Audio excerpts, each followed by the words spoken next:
Hello guys and welcome to Math Today, the place for fractions and fun. So I have a problem I need to tell you guys about before we jump into the lesson. So here's what happened. Well, I had this delicious chocolate chip cookie and then 3 of my friends came and they asked if they could have a piece. So I was like, yeah, of course you can. Well, I split the cookie into 4 pieces and they weren't happy about it. So they got really mad. So I'm gonna need some help. Maybe you guys can help me solve my problem. Let's see what happens next. Okay, so maybe you guys can help me with my problem. So I have this delicious cookie that I need to split evenly into 4 pieces. But my friends were really upset. Although I cut them into 4 pieces, this is a fraction, isn't it? I don't understand why they're so upset with me. Looks like I need to take a look back at fractions and see what's going on here.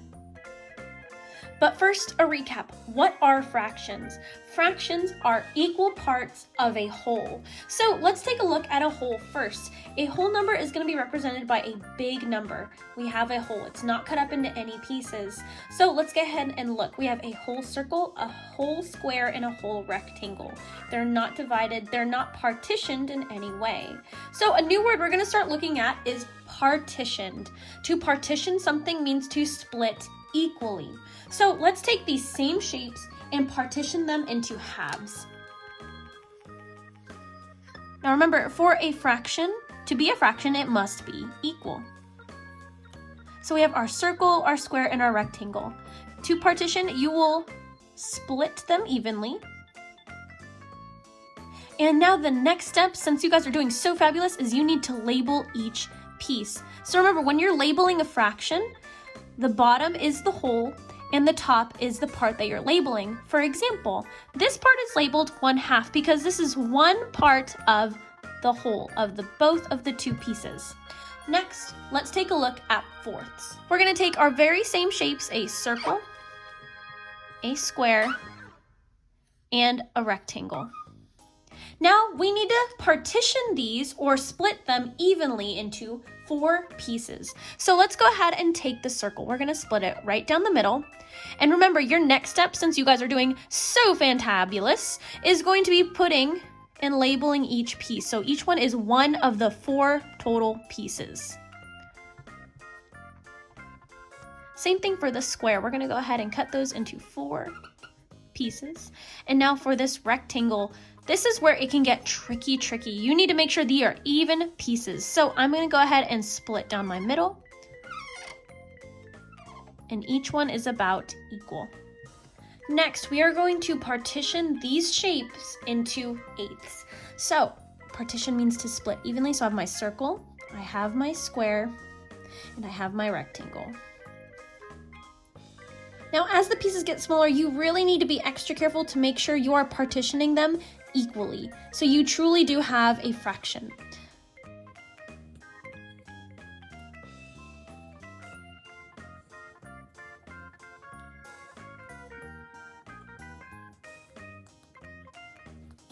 So that was a quick review on fractions. All right, guys, so we know that in order for a fraction to be a fraction, it must be equal. It must be partitioned or split into 2 equal pieces. So we have a little graph here to share our examples, our perfect fractions, and our non-examples, fractions that are trying to be imposters. So let's look at our first 2 here. This one is an example because if we cut it in half,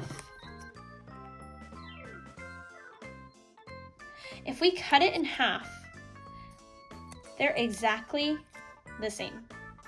So we know that this is an equal fraction. This is a perfect example. I'll try and put that there without splitting it. There we go. Now let's take a look at this one. This is a non-example because if we take a look, this one fits kind of inside it. So these are not equal pieces. Not everybody gets an equal share. So this is a non-example. Okay, so let's go ahead and look at some fourths. I'm gonna go ahead and show you one. I want you to try and decide, is this an example, a perfectly partitioned fraction, or a non-example? What do you guys think? I know just looking at it, the first thing that catches my eye is how teeny tiny this piece is. If this was a piece of cake, I'd be pretty upset if I got that teeny tiny piece. And if I got this piece, that is way too much for anyone. So these are clearly uneven. They are not equal. Let's take out another circle at some fourths. About this one. Now this one, you can clearly see that they are even pieces. So this is an example of a correctly partitioned fraction.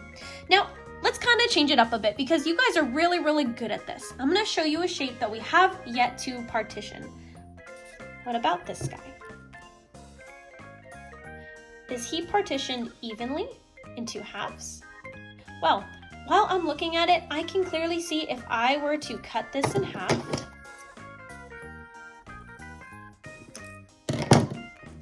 and lay them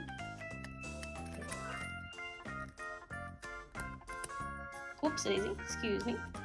These are equal pieces. They perfectly fit inside each other. So this is a correctly partitioned fraction.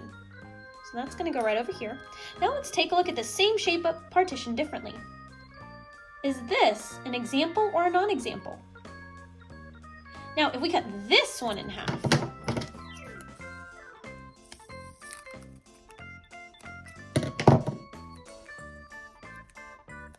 this bottom piece is way, way longer than our top piece. No matter which way I try, they're not equal. So if it's not equal, it's not a fraction. So this guy's gonna go right over here. All right, last but not least, let's take a look at our 8s. I'm gonna go ahead and show you one, and I want you to decide in your mind, is this an example, a perfectly partitioned fraction, or a non-example? All the pieces are uneven.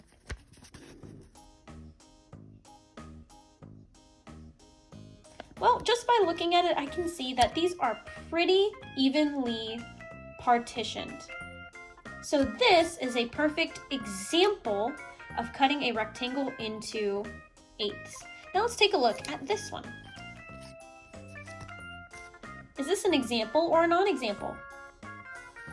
Taking a look at it, these boxes are so teeny tiny, even when I was labeling, it was really hard to squeeze that 1/8 in there. But up here, we got a huge piece that has plenty of space, while this one down here is super teeny tiny, and this one's super teeny tiny. So these are not equal. Not everyone would get an equal piece. So this is a non-example.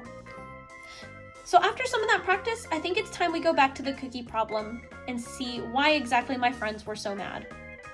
Okay, so let's take a look at this cookie and how I was going to cut it up. So we learned today that in order for a fraction to be a true fraction, it needs to be partitioned or split into equal pieces. So if this was really the pieces that I was going to give my friends,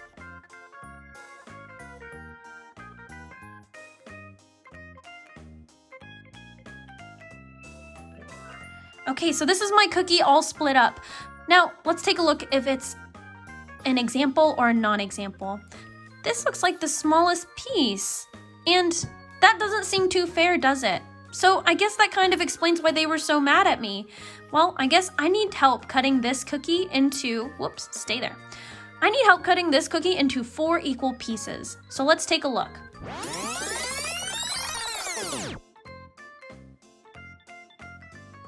Let's start this again. I need to make sure that this is partitioned equally so my friends aren't angry and everybody gets an equal piece. I'm gonna go ahead and put it to the test. Let's go ahead and draw straight down the middle. I'm being extra careful. And now, since you guys are super good with fractions, I need to make sure I label these pieces. This is one of the 4 pieces. This is one of the 4. This is one of the 4. This is one of the 4.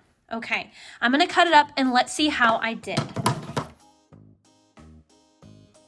All right, guys, let's take a look. What do you think? Do these look a lot more even than my cookie before? Let's see. If I were to actually put these on top of each other.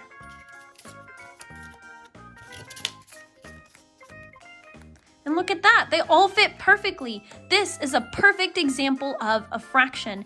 Each piece is separated into equal parts, and I think that this is much more fair for my friends and I to share for this cookie. All right, excellent job, you guys. So let's recap. Today we looked at fractions and what makes a true fraction a fraction. That in order for them to be considered equal, they must be partitioned or split into equal pieces. Now, there are some shapes out there that are going to try to be fractions, but they can't be because each piece needs to be as equal as this one. So, what do you guys think? For this activity, we have a problem very similar to my cookie problem. We have friends who want to cut a cake in even pieces, but they need your help. So go ahead and hop on back to Seesaw and see if you can solve that problem. Until next time, guys. Bye.